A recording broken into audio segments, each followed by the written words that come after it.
பெருமாளுடைய திருவடியை அடைவது, எப்படி ஆச்சாரிய சம்பந்தத்தை அடைவது, இது கண்ணால் பார்ப்பது.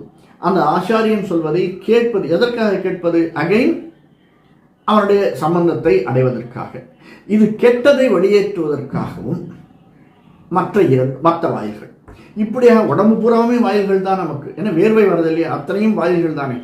ஸோ இத்தனை வாயில்களும் கொடி தோன்றும் அப்படின்னா, கொடி அப்படிங்கிறது ஆகுபெயராக வரக்கூடியது. இப்போ ஆகுபெயர்னா என்ன சுவாமி? பொங்கல்னு சொல்றோம். பொங்கி வருவதால் அதற்கு பொங்கல் என்று ஆகுபெயர். பொங்கலை சாப்பிட்டான் அப்படின்னா, பொங்கல் அன்று சாப்பிட்டான், பொங்கலை சாப்பிட்டான்.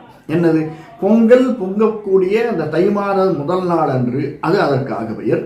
பொங்கலை சாப்பிட்டான், பொங்கி வரக்கூடிய பிரசாதத்தை சாப்பிட்டான் அப்படின்னு அர்த்தம் ஆகுபெயர். இங்க கொடி மரம் அப்படின்னா அசைந்து கொண்டு இருக்கக்கூடியது, அதற்கு தோரணமாக வாயில் காப்பவனாக இருக்கக்கூடியவன்.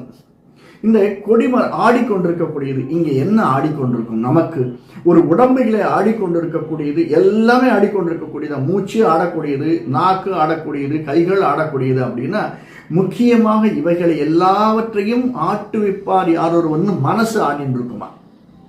இந்த மனதை காக்கக்கூடியவன் யாரு? கொடி தோன்றும் தோரண வாயில் காப்பவன். இந்த கொடிகளை அசைந்து கொண்டு இருக்கக்கூடிய இந்த மனதை காக்கக்கூடியவன் யாரு? பகவான் மட்டும்தான். அது எங்க போய் நிற்கும்? எங்கு? அடுத்த வார்த்தை சொல்ற பாருங்க, மணி கதவம் தாழ்த்திரவாய். மணிக்கதவம் அப்படின்னா சாதாரணமாக முதல்ல இந்த ஒரு 2-3 பாசனங்களுக்கு முன்னாடி இந்த டீடைலிங் பார்த்தோம். மணிக்கதவங்கிறதுக்கு இப்பயும் பார்க்கலாம்.